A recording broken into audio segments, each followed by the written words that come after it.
Hey guys, how are you doing? Sorry, I'm a few minutes late, right? I was outside and talking with someone and I lost track of time. Honestly, I didn't know what was going on, y'all. I'm sorry, I'm late though. So how are you guys doing tonight? It's Wednesday. I know some of you've been at church. Some of you are having just relaxing at home and you're eating, getting ready for this long weekend, right? Because guess what? It's a long weekend, baby. So for a lot, oh Lord, I just made it crooked. Didn't I? Hold on, y'all. It's the camera sticks are moving. Sorry. So y'all, Friday, tomorrow's a lot of people's Friday, right? Because Friday is a celebration, 4th of July observed holiday, and then Saturday is the 4th. But what I wanted to really talk to you guys about tonight is, and I'm sorry if I don't see the comments, I will look back at them later. But I wanted to talk, if you can share this, I would appreciate it. Also, if you can follow me, I would appreciate it. And also go over and follow me on Instagram and also like and subscribe on my YouTube. And if you'll ding below, there's a bell, then you'll know when next time I post something on YouTube. But what I want to talk about tonight is fireworks and PTSD. Fireworks are one of the most common um, triggers for combat vets. There are a lot of veterans, but there is a difference in combat veterans and other veterans. The difference is, in order to be a combat veteran, you have to have been in combat. So let's start there with a little bit of information um, in the difference. And I'm not trying to be funny or condescending. I really want to have a genuine conversation and look into our life. Hey, Tanya. And so, Julian, I'm a veteran. I'm a veteran myself, but my husband is a combat veteran. And fireworks are a huge trigger for him. We literally are getting ready to buy food and hunker down. We literally do not leave the house. And he wears his noise canceling headphones all day, all night, so that he does not hear the fireworks. Because if he hears or smells them, because there's a smell with it that triggers him. I know the smell, right? We all know what fireworks smell like, but it's different for him. And um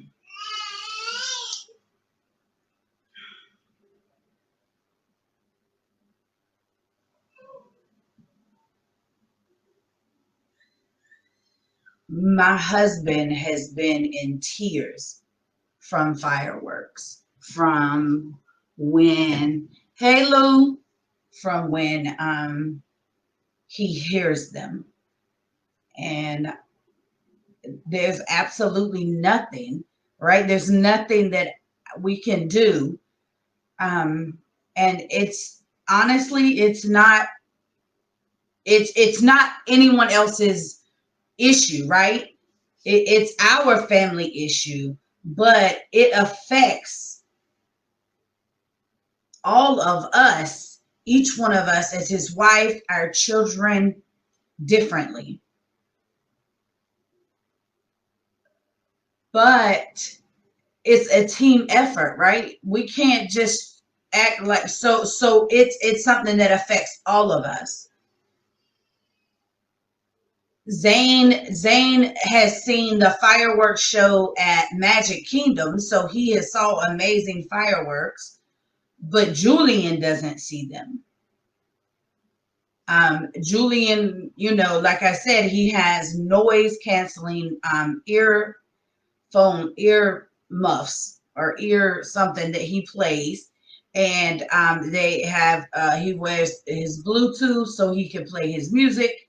That's turned up, so he does that. But so we avoid fireworks, and anyone in our family, like my family here in Florida, the SLU crew. Let's hear it for the SLU crew.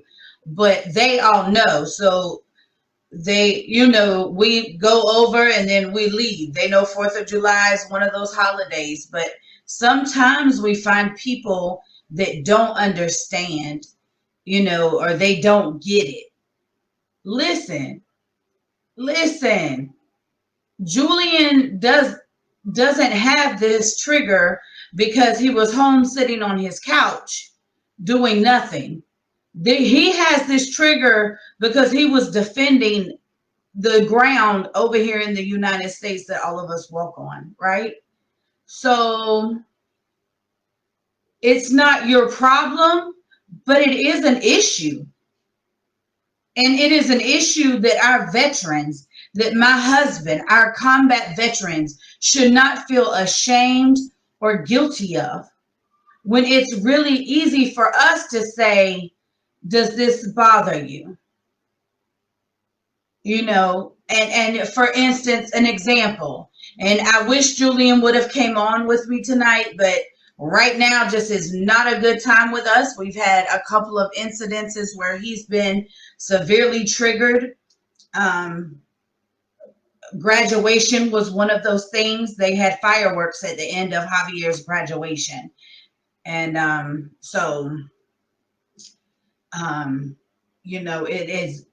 it's been tough.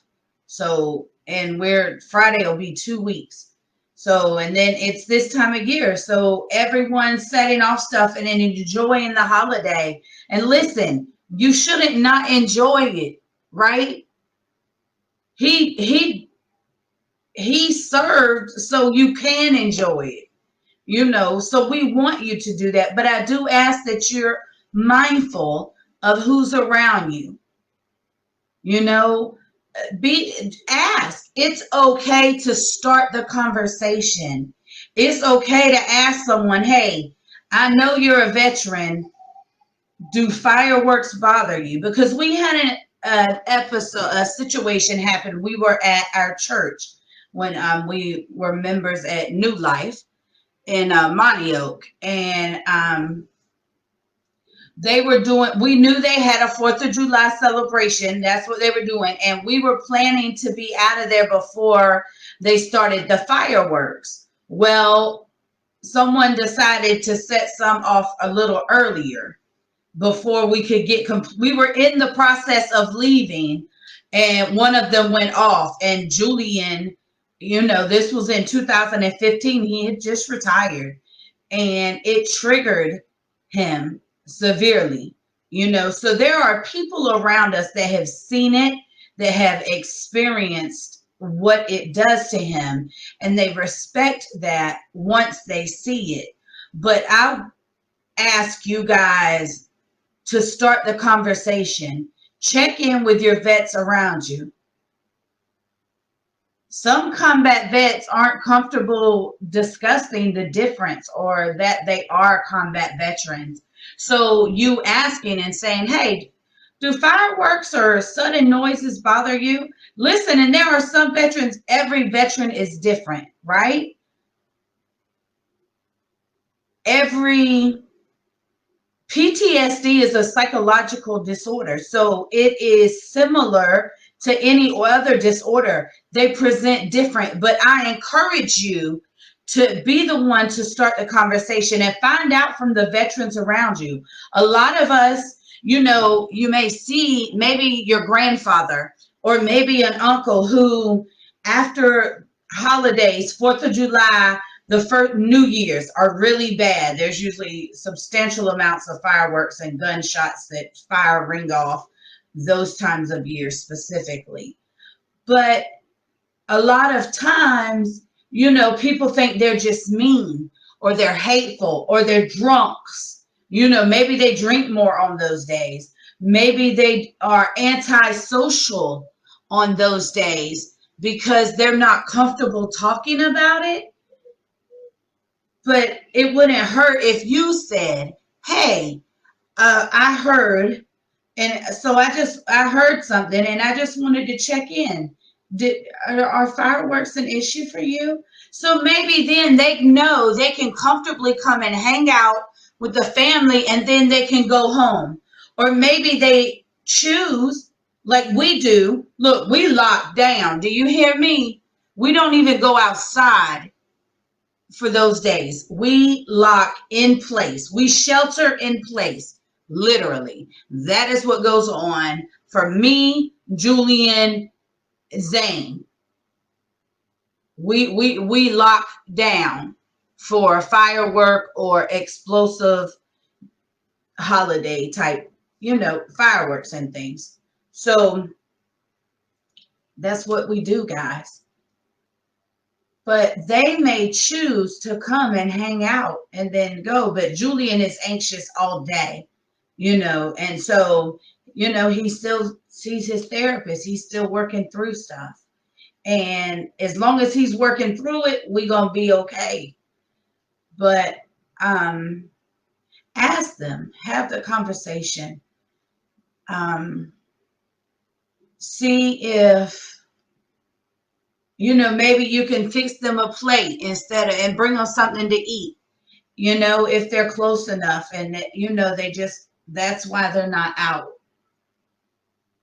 But guys, the least we can do is be kind to our vets. Maybe they don't respond like Julian does. Fireworks causes him to, it's like he's still there when that happens, and it's okay. Sorry, I'm not looking right at the camera. I'm trying to find the perfect way to put it so I can do everything, guys. But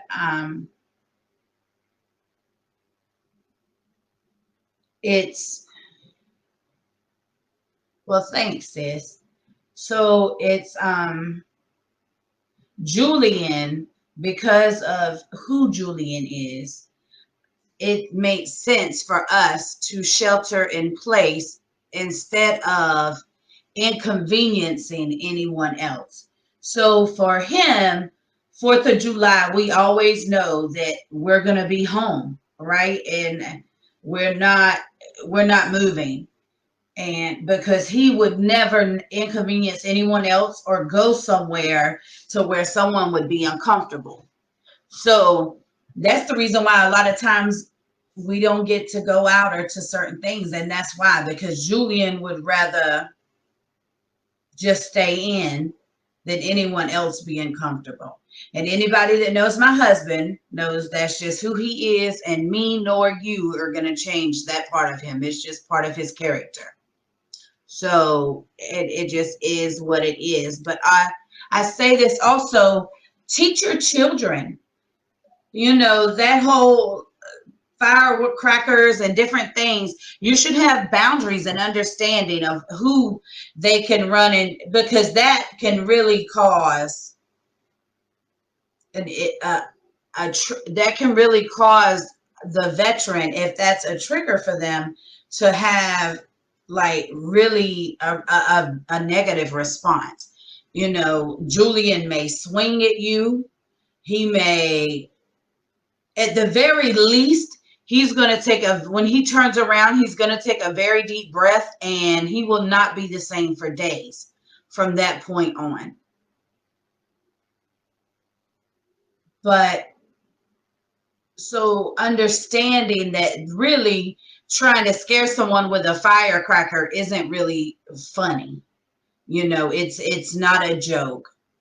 I don't know why your kids would be throwing lit fires things at people, but I know kids will be kids, And that's really kind of all of us. That's a rite of passage, I guess. I mean, seriously, it's just what happens. But it's your responsibility as the parents and older sisters and cousins and to make sure that they are being taught things. So you can include this in teaching them,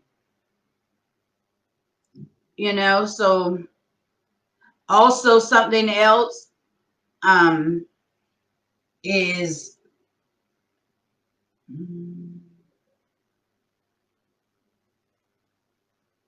how do I say these?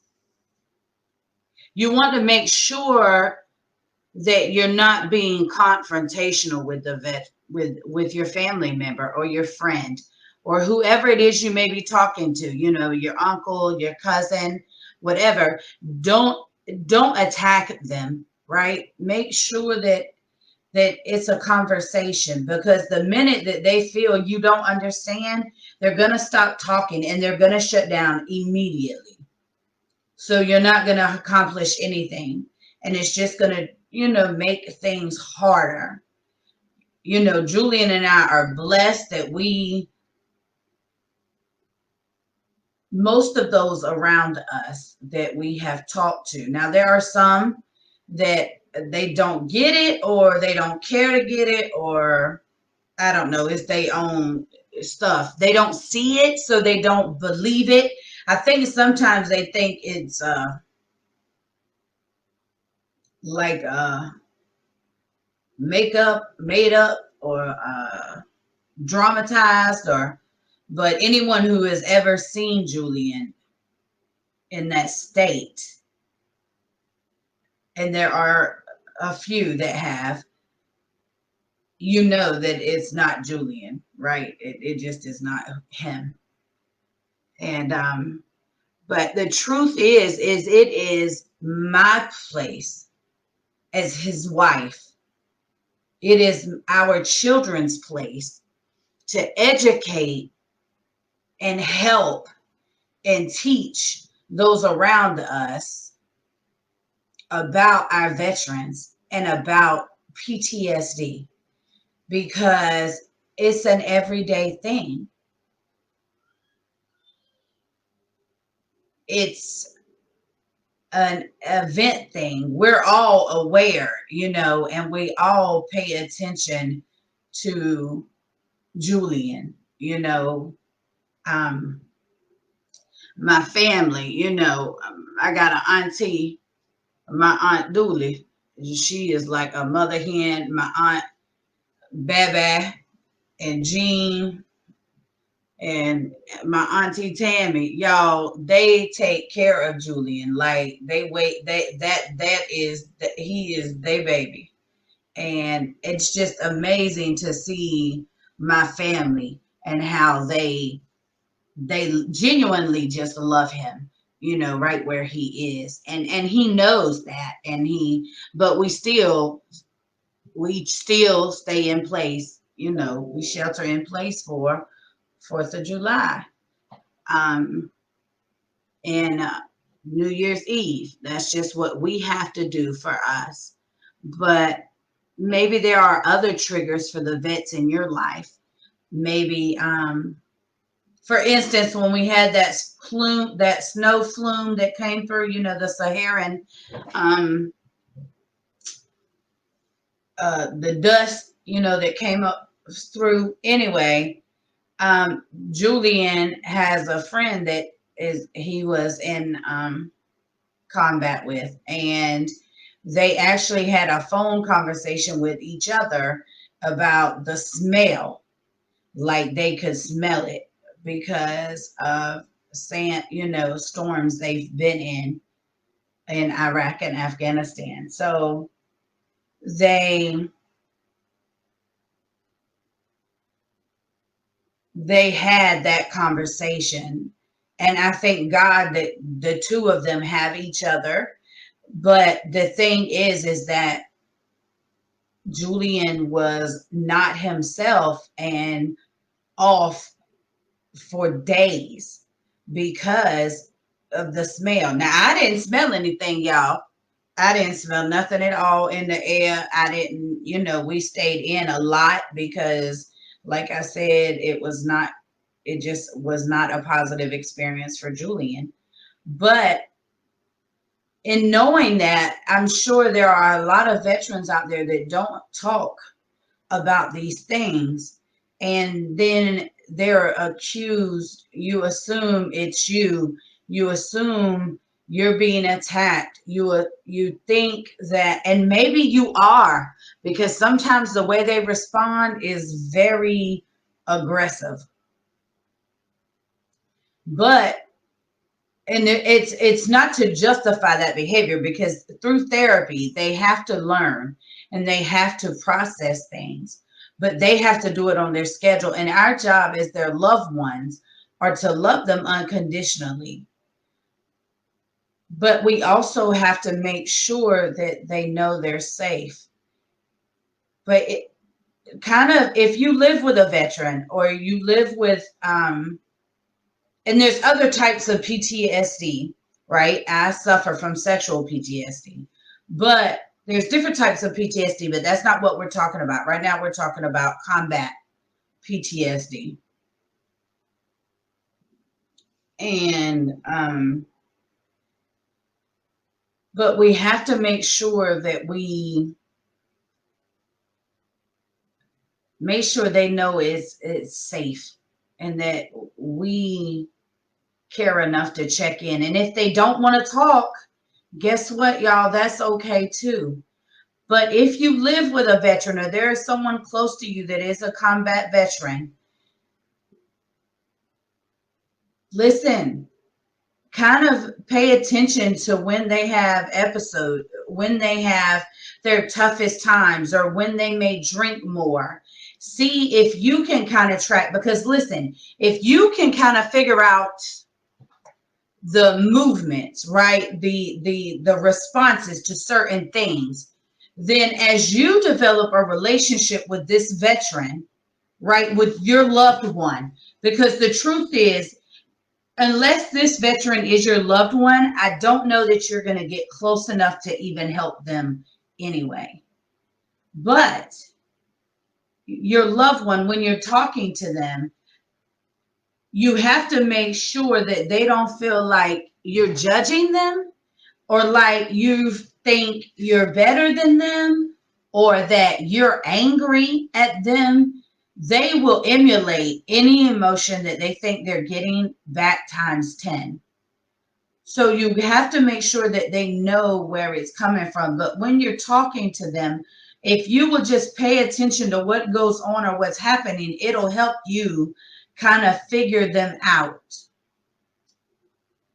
It'll help you be able to help them so you guys can work together, because that's how you develop an ebb and flow, right? Is because you understand, because you have to have knowledge and understanding in order to gain wisdom. And knowledge and understanding come from two different ways. One you can read, and one you're only going to gain from experience. And then a combination of those two give you wisdom over time. So we have to make sure that we are being their support system, not their judging system. We are going to, I really have a lot of things that I want to begin to implement, that we want to put in place for our veterans, things that we know have helped Julian, because Julian's PTSD is severe. It affects his everyday life. My husband has a lack of quality of life because of his PTSD.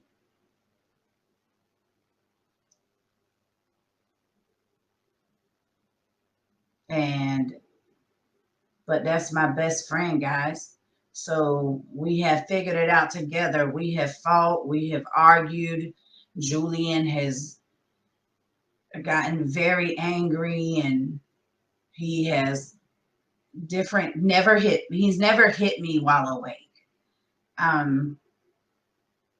But things have happened.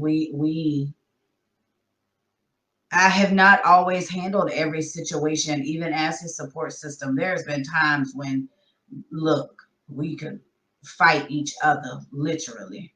We're not going to, but we really, really wanted to. And that's my best friend, y'all.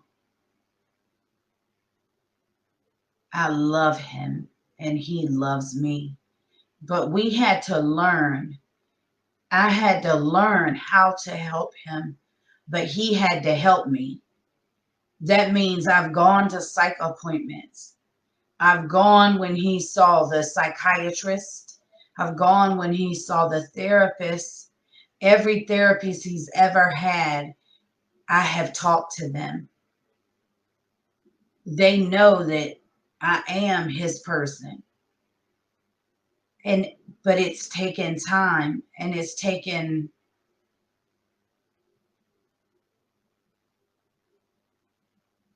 fire. You know, we've been through fire to get where we are. And we still don't know everything. We're still processing this. We're still learning about Julian's PTSD. And that's why I'm going to start doing a series from tonight on Wednesdays. I'm going to talk about the different ways that PTSD, combat PTSD initially, and then we'll talk about sexual PTSD. But I'm gonna start with combat PTSD because of how recently it has severely affected our family and our lives and Julian. And what happened to him could have simply been avoided had there just been some communication.